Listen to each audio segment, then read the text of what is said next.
What's shaking, everyone? How about we break with the sad, morose state of politics and hop into laughing at what was a once great pastime in the NFL? Ratings for week number 2 bring mixed results. Well, actually, they're mostly down, and any of the little gains that are out there are easily offset by the massive amount of people being fed up with shit. And also, Roger Goodell acting like the ultimate Karen in charge, fining coaches for not wearing masks on sidelines in an empty fucking stadium. But before we get too deep into this, I just want to thank everybody for tuning in. It's been tremendous the amount of support that I've received lately, and I can't thank you all enough. And hopefully, you guys are sticking around for the excellent coverage that I hope to provide you on a daily basis. Right now, it's twice a day, and hopefully it'll be expanding here shortly. Stay tuned for that. And if there's any topics that you'd like for me to cover, it doesn't even matter the topic. Feel free to drop them in that comment section down below. And as well, if there's anything you'd like to discuss when it comes to the NFL, the NBA, the MLB, UFC, you name it, I will love to talk about it. And while you're down there, if you don't mind hitting that subscribe button or just dropping a like on the video, all of it is greatly appreciated. So let's dig into the decline off of another decline, because ratings were down quite a bit for week 1, but we're going to focus in just before kickoff here on week number 3 with the collapse of week number 2. The Dallas Cowboys' thrilling 40-39 comeback win over the Atlanta Falcons Sunday afternoon was among the most talked about games from NFL Week 2 slate. Atlanta held a 2-score lead with just over 2 minutes remaining, only to fall in an epic manner to America's team, just like they did in the Super Bowl a few years ago. Imagine that. The same people in charge. The more things change, the more they stay the same.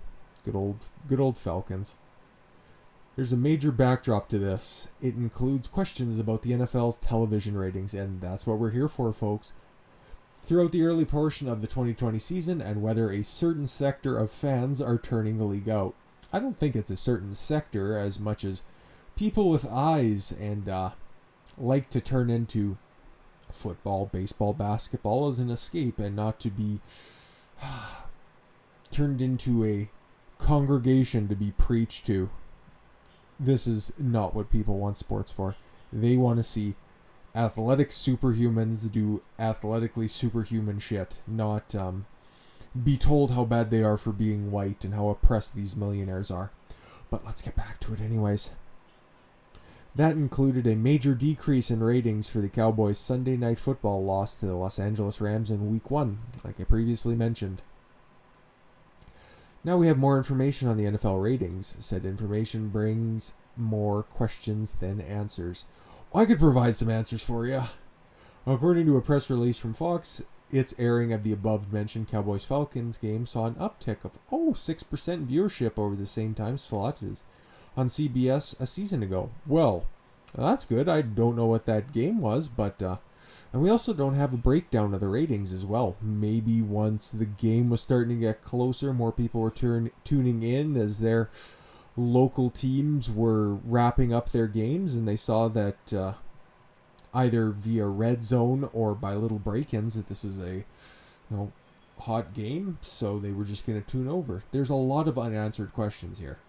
Interestingly enough, the largest markets for the single game slot were Milwaukee and Philadelphia.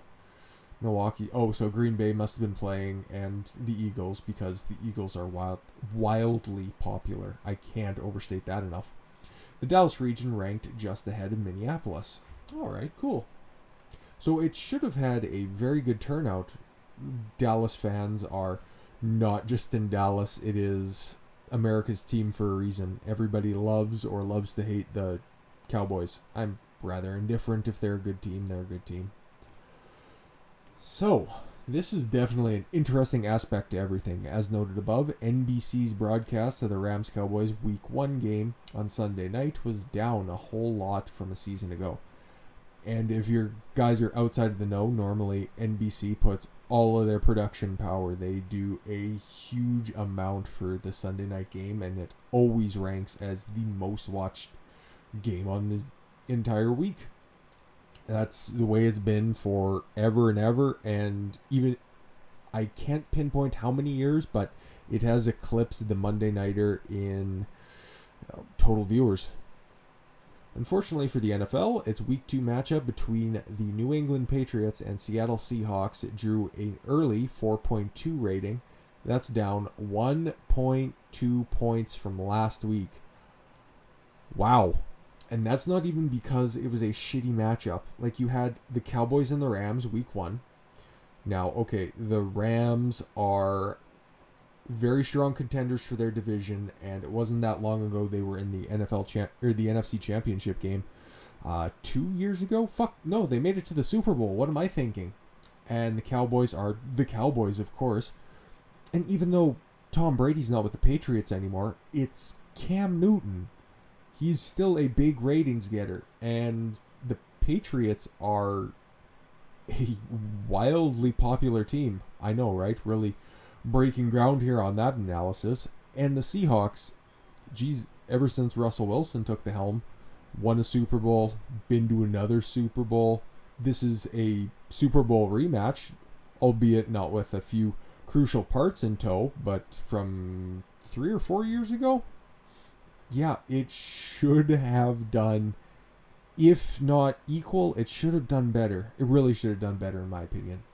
In terms of raw numbers, 14.09 million viewers tuned in to the Patriots-Seahawks game compared to nearly 19 million who tuned in for Cowboys-Rams Week 1 affair.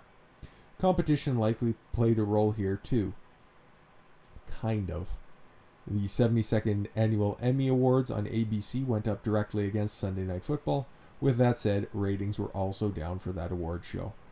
Everything outside of the Oscars, and even the Oscars, are on a downward slide, much like everything else on television, and more people are turning into YouTube, and hopefully the Don Consuelo channel.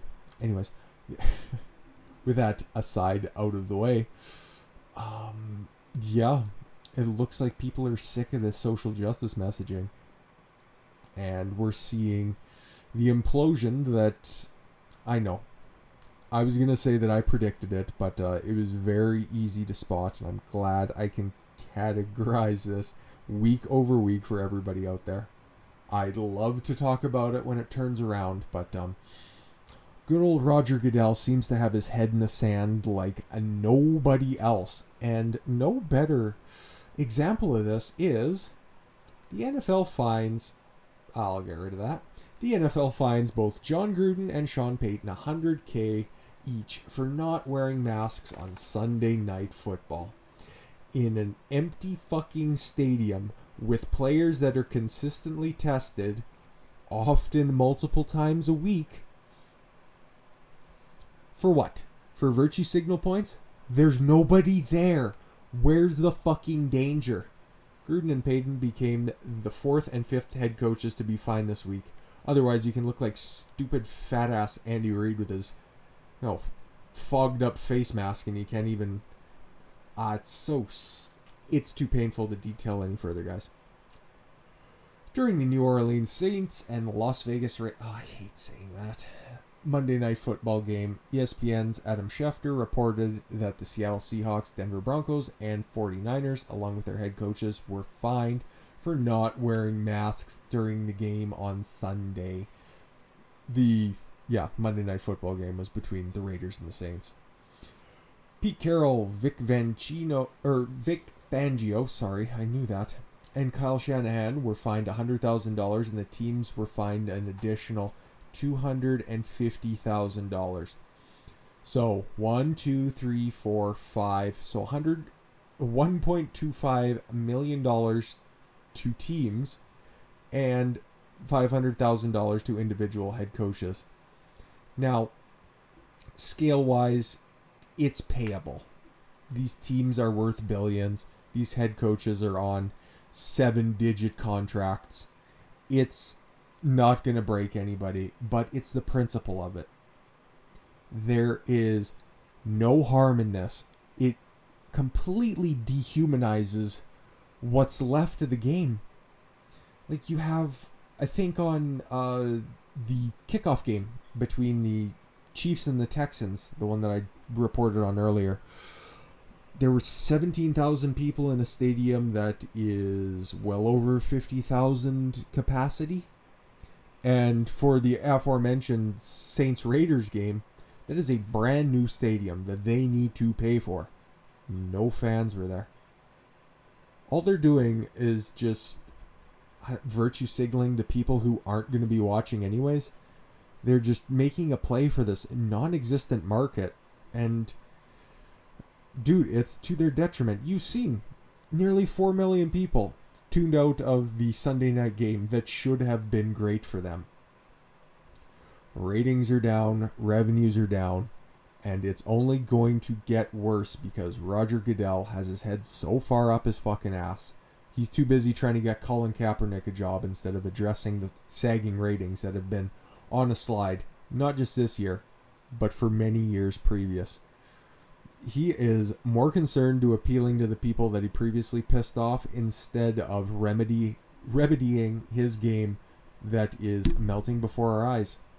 And I want football to be great. I want baseball to be great. I want the NBA to just shut up and do superhuman shit. I'm 6'7", but the shit that those guys can do is totally fucking bonkers in every sport. And I love to watch it. I'm just not supporting it right now. In their, self-imposed death spiral, it's amazing.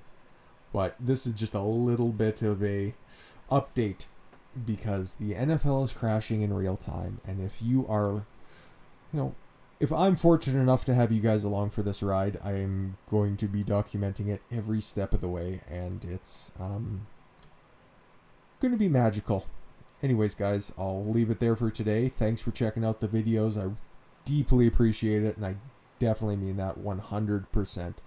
Every single one of you that checks out these videos. If you ever want to drop a comment or hit me up on Twitter, Parler, I'm always around, and I'm always interested in interesting conversations. That's enough for today, though. I've been Don Consuelo, and I want you guys to follow your gut and get after it. Take care, everyone.